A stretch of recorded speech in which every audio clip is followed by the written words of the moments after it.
Good afternoon, ladies and gentlemen. Thank you very much for this opportunity indeed. Today I will tell you how we cope with talent management in project management team in hybrid work era. But first, we need to agree what we understand under these two notions, talent management and hybrid work era. Talent management is not a new field, but has different meanings for different organizations.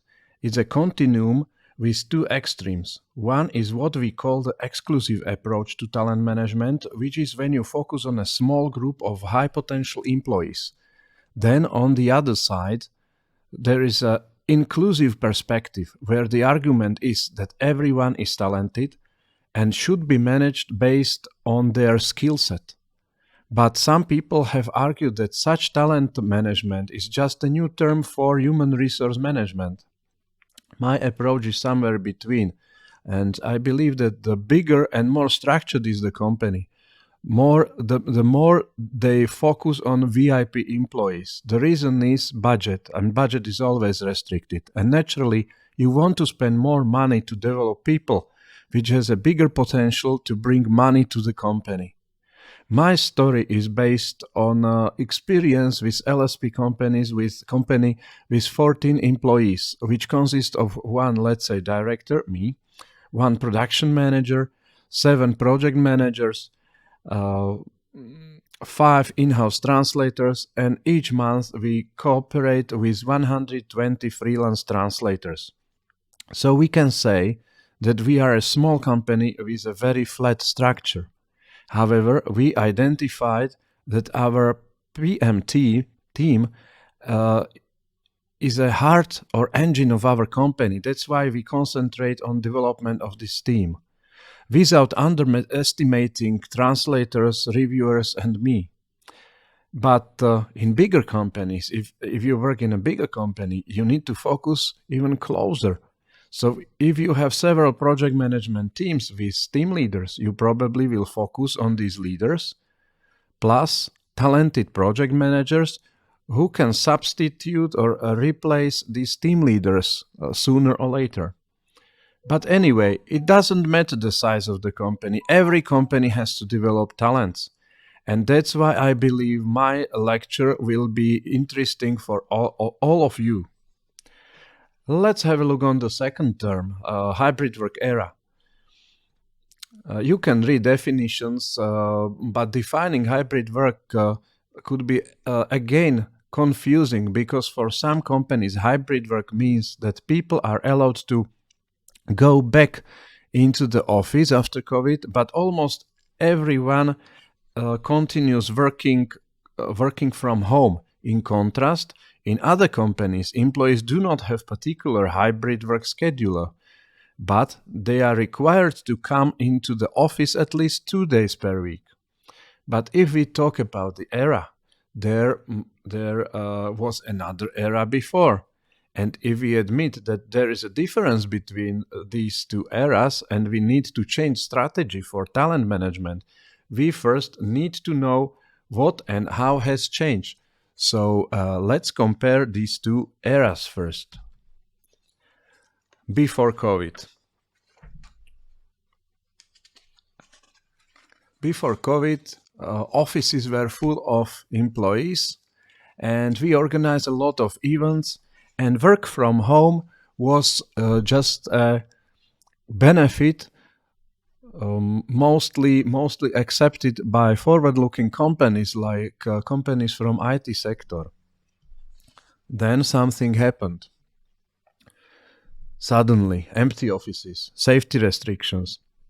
Nobody was prepared for such a situation. Each of us, we were trying to find solution, mostly on trial and error, because we needed to answer questions like how to connect people, how to check them and control them if they are working remotely, and what's the best software solution for hybrid or remote meeting. Luckily, after almost 1 year, back in the office again. But something has changed. Remote work or hybrid work become a standard. And luckily we are happy that also team buildings are here back again. So welcome to Remotopia, remote utopia. Utopia is an imagined place or state of things in which everything is perfect. Before COVID, it was calculated by some research that average office workers spend more than 400 hours per year by traveling from and to office to work. So in Remotopia, you can spend this time by extra 2-week vacation. And average office worker also spent 37 minutes per day by non-work related activities. So now you can use it for 37 minutes of daily exercise. And also you can save a lot of money on clothing and eating out. So perfect.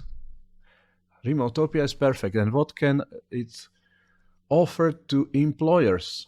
By increased productivity, by lower office costs, reduced absenteeism, reduced employee turnover, we can save up to $11,000 per employee annually.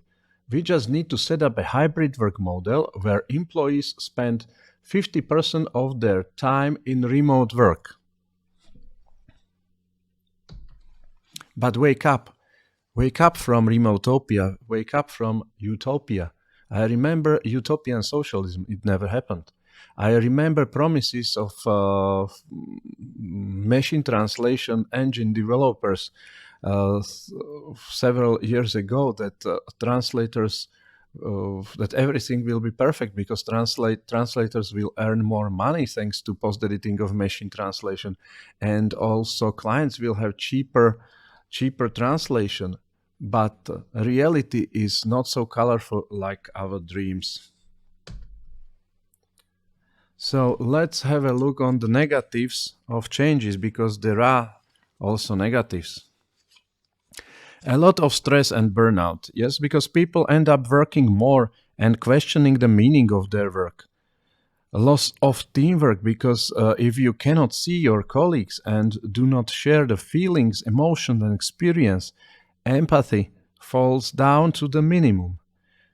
Also, we can see and experience digital burnout. Before COVID, it was nice to have one remote meeting weekly. However, when all your meetings start to be online, you feel physically and mentally exhausted because you spend too much time in front of screens without meeting real people. When working from home, you often feel apathy and you are losing the drive. It is more difficult to manage and control your employees when working from home.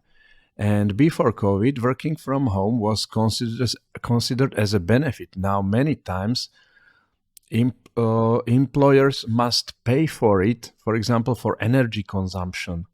There is a shift from the traditional philosophy of what can you do for your company.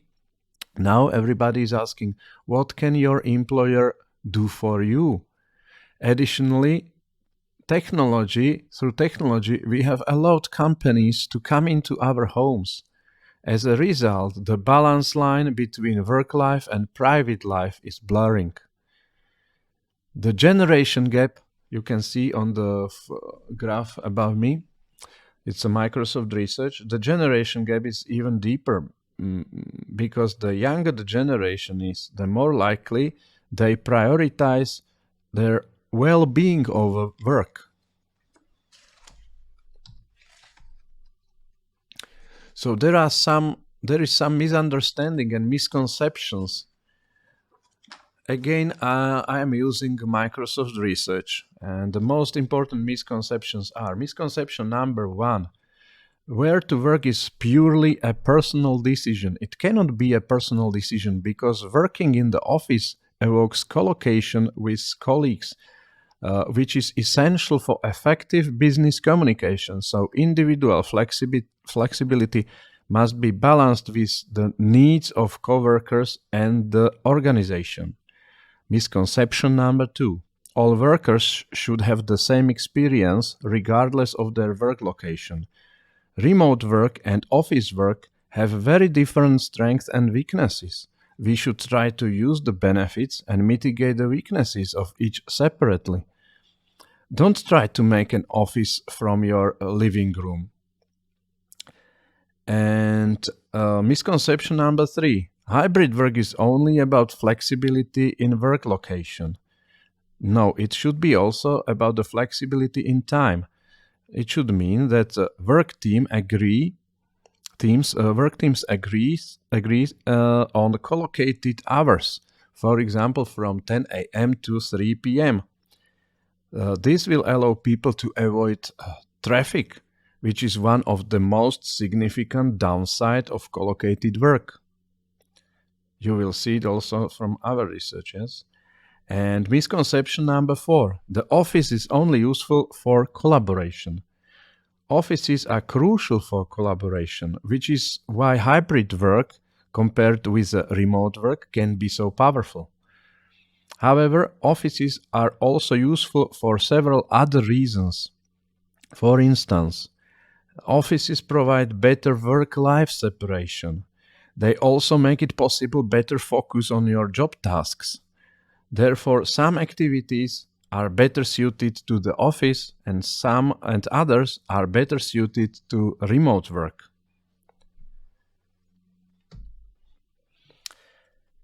Let's have a look on another survey where we can see the list of drawbacks of working remotely. So the most frequent drawbacks are people working remotely are often feeling isolated. They are working more hours, at least they feel it like that.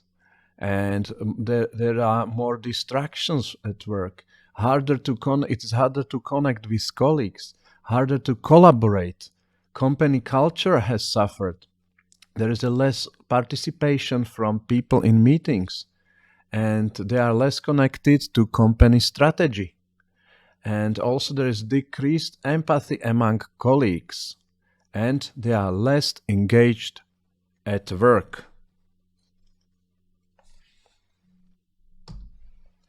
But let's go closer to our industry. Here you can see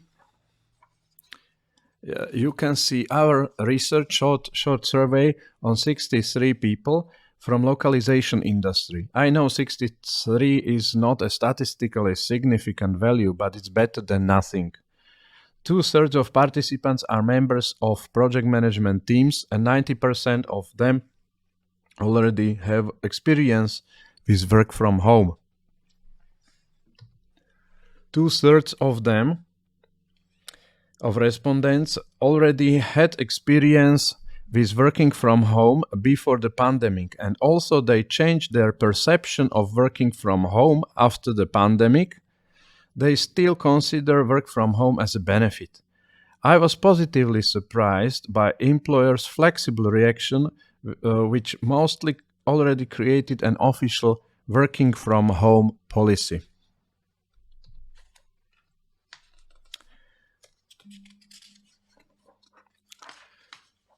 Let's have a look on the ratio of work from home. The most commonly used working from home ratio is 2:5, so it means that they work from home 2 days per week. More than 60% of respondents have uniformed work from home scheduler. For those with non-uniformed model, 22% do not consider such a model as fair. Regarding factors which influence the possibility of working from home, of course, this is for models which are not uniformed. The most frequently used criteria is position or job description, and followed by family situation and distance from residence. Only less than 2% of cases mentioned seniority as a factor for decision making.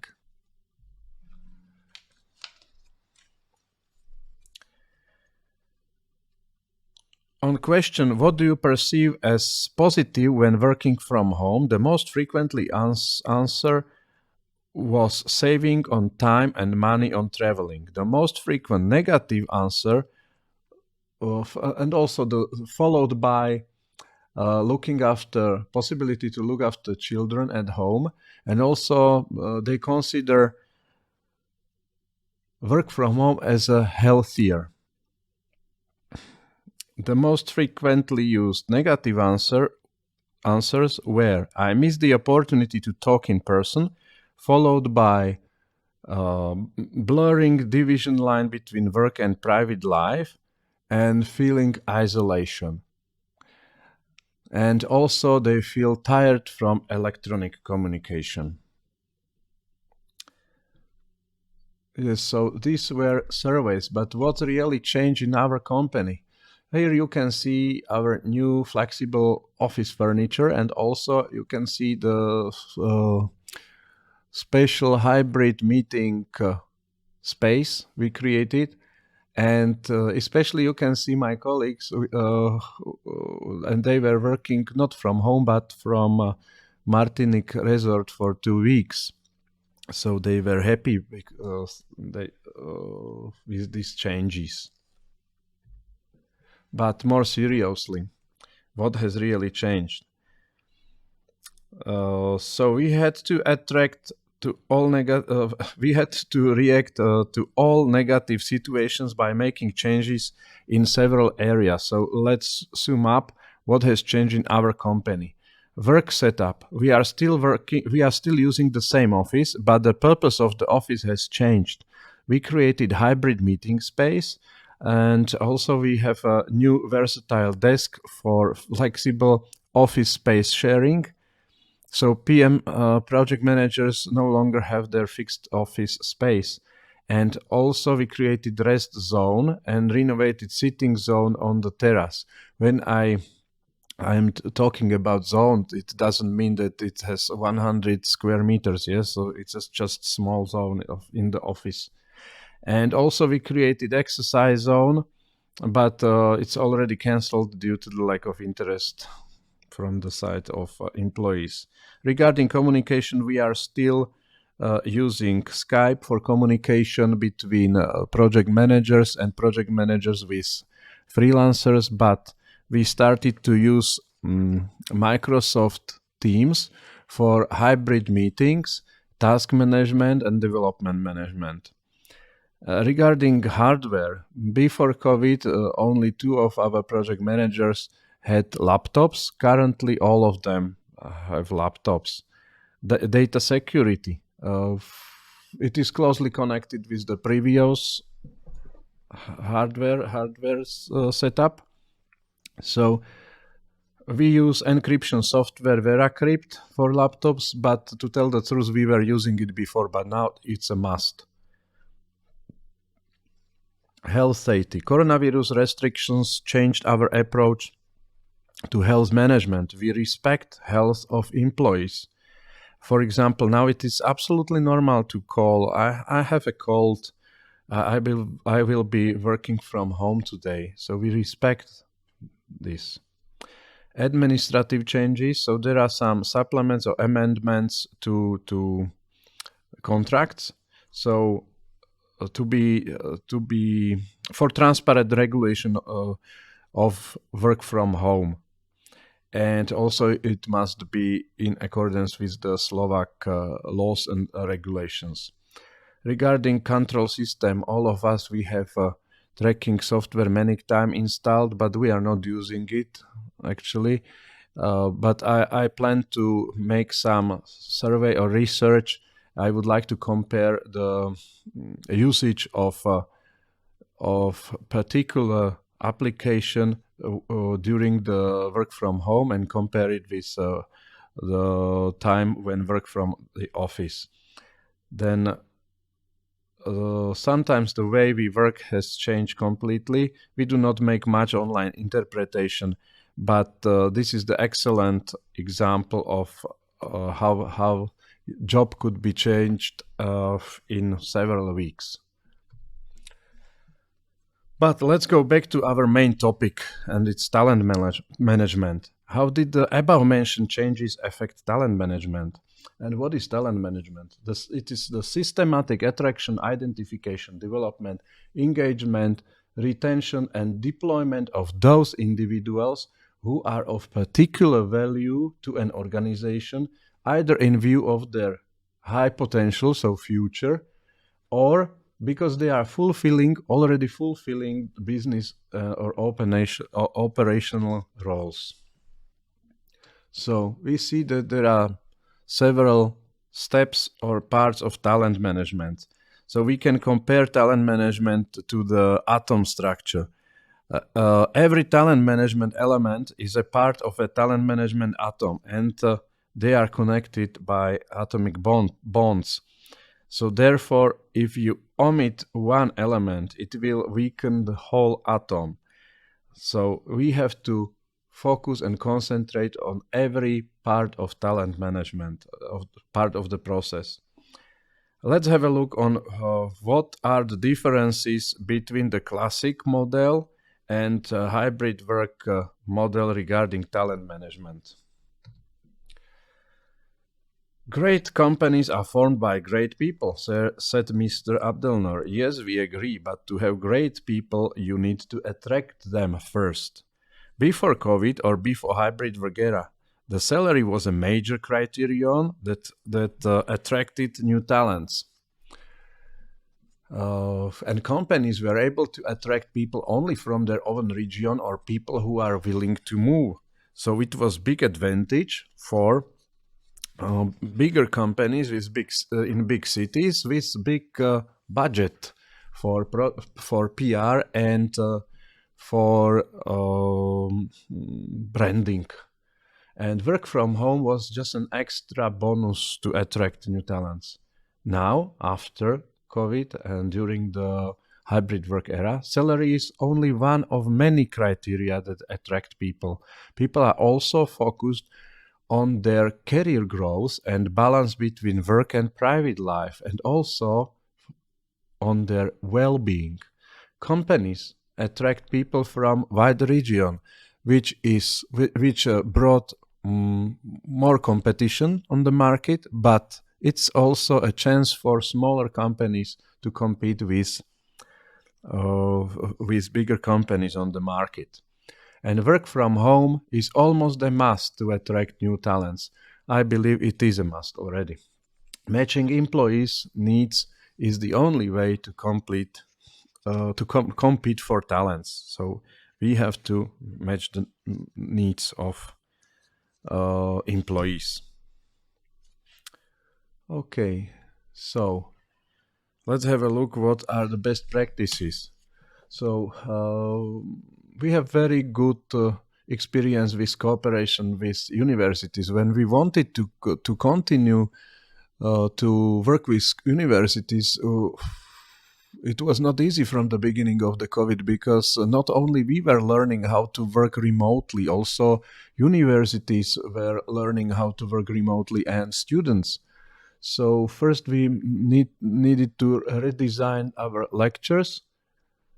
And of course it's not so easy to have online lessons to prepare them, but there are many disadvantages, but also you can use some small advantages, like you can reuse the same recorded lesson many times. And also we had to redesign our internship program to hybrid. Again, it was not easy, because to make a remote internship program really is not the same to prepare internship program for in the office. But again, you can find some advantages, like no travel costs or accommodation costs for students, and also you can try to attract people from wider region and from other schools. What we found as very important is transparent information, to give transparent information about vacancies and programs for graduates. So we are actively working with students. We are not waiting until they will graduate. It's too late. Next phase is identification. In the new era, the hunt for talent is more competitive than ever before. Perfect knowledge of whom you are looking for gives you more chances to identify the right person. The more general your focus is, the less chance you have because these people are also the targets of other companies. Having a strategy and perfect updated job description is vital. Do not search for overall perfection. If you search for the concrete mix of competencies and do not insist on being perfect in every single one, your chances are higher because you are looking for unique people perfect for your company, but not so perfect for your competitors. So zoom in regarding competencies and zoom out regarding the region where you search for these talents.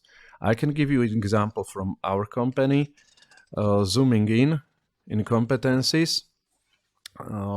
As an external lecturer, I already taught many of my colleagues, and I remember their performance during their school time, and not all of them were superstars, but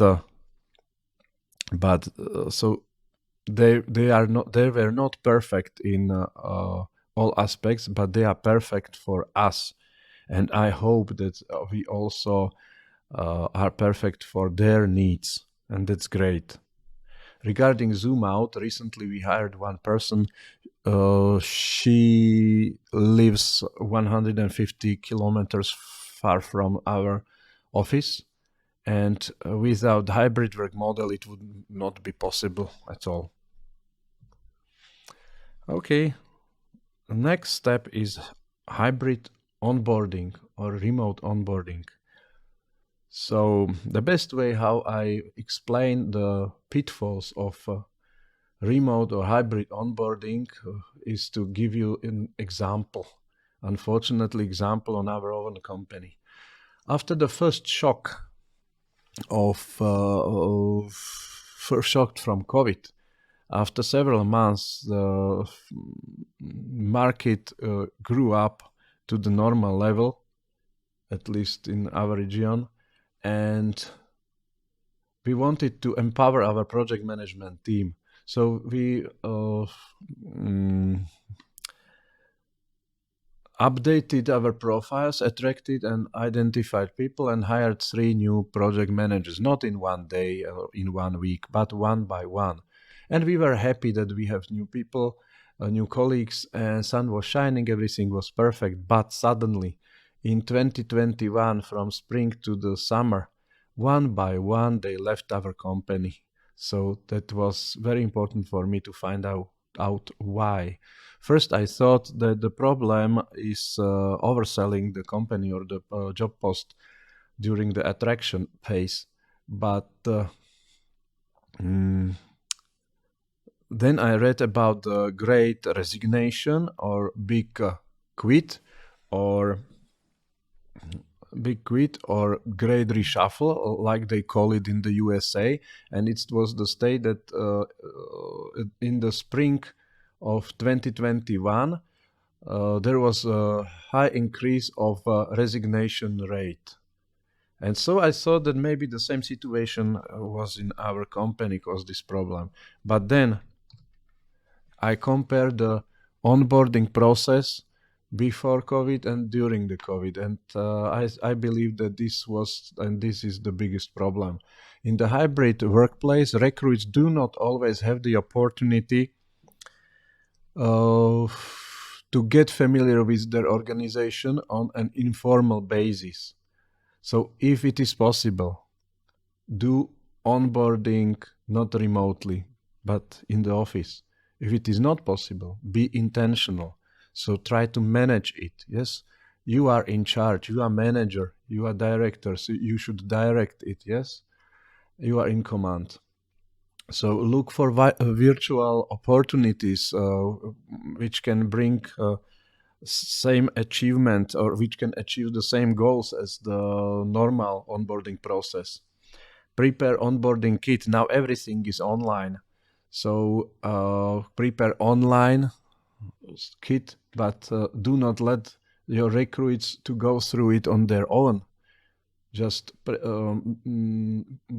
schedule presentations, meetings, collaboration sessions with which involves all the stakeholders of the process, their future colleagues.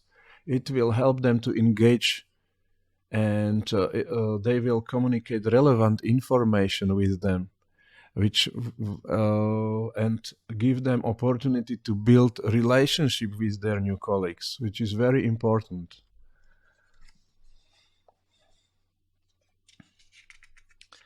Talent development is next step of the talent management. With the talent shortage, talent development is critical for every organization. My rule for modern development is less teaching and more mentoring and controlling. Because nowadays there is tons of online video materials, so it's not problem to find materials or to create one. You can see that also Shaolin lessons are online, Shaolin training. So try to create video trainings and organize also feedback sessions. So don't just send link to the training. Organize mentoring and coaching activities. Mix online and offline activities. So don't use only one type of activities. Create individual development plans as a part of performance appraisal interview. That's one of my best practices, because before this I thought that I will be able to develop some special process for development, but it's another task for me, and I'm not able to master all these tasks. So when it's a part of regular performance appraisal interview, it's much more easier. Empower employees to direct their own development. It's perfect if they have chance to choose their own path. So at least prepare not only one development path or career path for them. I believe it is possible even in such a small company with such a flat structure like our. For example, we created some special position for project manager who wanted to translate more. So it's more difficult to manage it, but at least we did not lose this person. And if you are a manager responsible for the development, you should prepare a program, yes, offer it regularly, collect feedback always, so ask if they like it, if they found it correct or not. Check success, so check if they learned something, and especially check the usage if they are using it, because our goal is not to just to send them trainings and pass the trainings. The goal is to use knowledge they learned in a real work scenario. And development activities should be always targeted, purposeful, not activities for activities, and regular and organized. Yes. So our best practices. We already have some individual approach. We created online resources, like we have repository of manuals, Q&As, and currently we are working on our library of video trainings. We started with Trados tool and would like to continue with processes and project management. If you do not have capacity to create your own trainings, online trainings, you can use third-party trainings and just create some set. Yes, so don't just send to your employees hundreds of trainings. So prepare it for them. Bonus for mentoring. For many years, we already have bonus for mentoring. So we have 2 mentors from the team, and they have special bonus to being a mentor for juniors. Development activities during regular project management team meetings. We have every other week such a meeting, and on each meeting we go through one process which could make some problem. And it's also good for senior project managers, not only for juniors, because all of us we have a tendency for simplification and routinization, and it goes hand in hand with problems and errors. As I mentioned, we have every 6 months we have performance appraisal interviews, and these tasks are complicated, so calendar and planner is best friend of mine. Next step is engagement.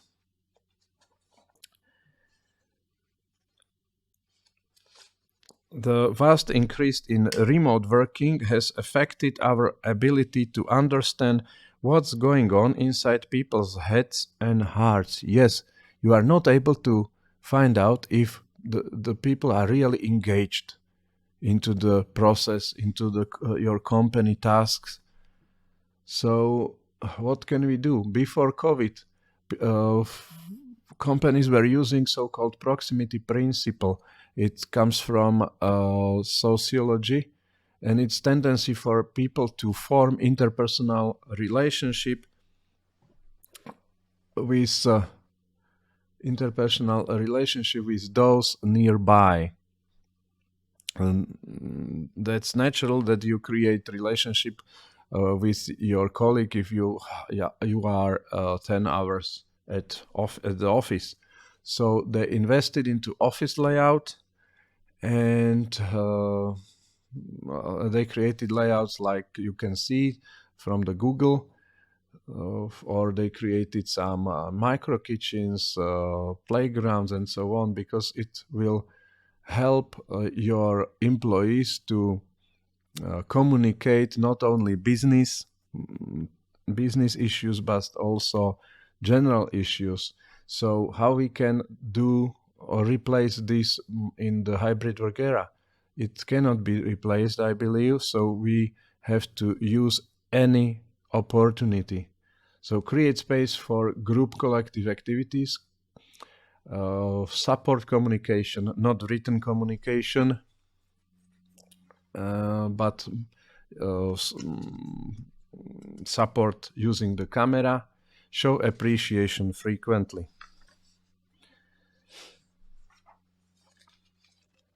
So in hybrid work setup, managers must intentionally create space for collective group activities. In other words, they must manage it. Okay, so our best practices. We created Facebook and Skype discussion group, ASAP all, for all the employees of ASAP Translation. So we are creating where we share jokes, photos, and anything that could create some communication between our employees. If it is not unintentional, we can help them. Yes. So it's a kind of formal organization of space for informal communication. Another example could be business lunch. Now we have more frequently such a project management team business lunches, because it creates again opportunity or possibility to discuss topics. And don't forget on team building activities, because they are much more important than they used to be before the COVID, before the hybrid work era. You can see our cooking contest, and you can see our our activity from last week on San Ferrati, near to our office. So the last step is talent retention.